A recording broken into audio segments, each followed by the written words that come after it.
தமிழ்நாட்டில் தாமரை ஒரு தொகுதி கூட ஜெயிக்காது. அதுக்கு உதாரணம் எனக்கு ஒரு தெரிஞ்ச தொகுதியை ஒன்று வச்சுக்கோங்க. என்னோடய க்ளோசஸ்ட்டு தொகுதி. என்னோட நண்பர்கள் தான் அங்கே வந்து பிஜேபி தலைவராக இருந்தார் ஒரு நகராட்சிக்கு அப்படின்றத வச்சுக்கோங்க. அவர் வந்து ஆரம்பத்துலேருந்து தளபதி ரசிகர் தான். பிஜேபி கட்சியை எங்கள் ஊரில் முதல்ல கொடி நட்டார். இப்போ அந்த கொடியை பிடிங்கிட்டு தளபதி கட்சி நட்டு இருக்கார். அதாவது இந்த மாதிரி ஆல்ரெடி டெபாசிட் இழந்த சீமான், ஓகே, அதாவது டெபாசிட் இழக்க போகிறாரு. ரெண்டாவது நீங்களும் காலி. மூணாவது அந்த பெர்ஷாலி, ஓகே. ஸோ அந்த மாதிரி இருக்கிற எல்லாருமே வந்து தளபதியை நீங்கள் டீக்ரேட் பண்ணுறீங்கன்னு சொல்லிட்டு பேசிகிட்டே இருக்கீங்க. அதாவது நேற்று ஆனந்த் அண்ணா ஒரே ஒரு லெட்டர் பேட் தான் விட்டார். கேட்டால் குஷி ஆனந்துன்ற மாதிரி அண்ணாமலை சொல்கிறார். என்ன உங்களுக்கு பேச்சு? என்ன படிச்சுக்கிற மாதிரியா பேசுகிறீங்க? இது வேறு ஐபிஎஸ் வேறு படிச்சிருக்கிறீங்க.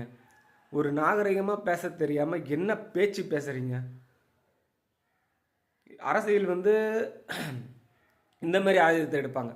அதாவது ஒருத்தவங்களை தரைக்குறவாக பேசி, ஆல்ரெடி டிஎம்கேவில் ஒரு ஆள் அந்த மாதிரி பேசி தான் மன்னிப்பு கேட்டார். இன்றைக்கி நீங்களும் அதேமாரி பேசி மன்னிப்பு கேட்பீங்க. ஒரு நாள் வரும், ஓகே. அங்கே என்னது, நீங்கள் பேசும்போது 2-3 பேர் விசில் அடித்தாங்க. அது என்ன நடக்குன்றத அப்புறமா பாருங்கள். 26ஆம் தேதி தளபதி வந்து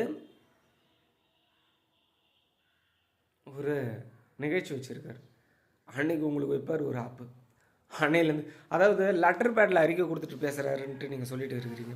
லெட்டர் பேடு போட்டதுக்கே தான் இந்த அளவுக்கு அழுதுட்டு இருக்கிறீங்க. நேரடியாக களத்துக்கோ இல்லை இன்னும் வீடியோஸாகவோ இந்த மாதிரிலாம் பேச ஆரம்பித்தாருன்னா உங்கள் கதை அவ்வளோதான் கோவிந்தாபுளுக்கு. உங்களுக்கு அந்தளவுக்கு லெட்டர் பேடுக்கே பயந்து சாகிற கூட்டம் நீங்கள்லாம். அவரை வந்து நேரடியாக வந்து பார்த்தீங்கன்னா காலிபுளுக்கு நீங்கள் மொத்தமாக. சரி, எனிவே என்ன பண்ணுறது, பேசினா தானே ஓடும். அதாவது பி டீம் ஃபார் டிஎம்கே, நீங்கள் தான் பிஜேபி, ஓகே. ஸோ மக்களுக்கும் தெரியும் நீங்கள் என்னவோ டிவிக்கு இந்த மாதிரி சொல்கிறத அவங்க முழுக்க ஜாலியாக சிரிச்சுன்னு ஏற்றுப்பாங்க.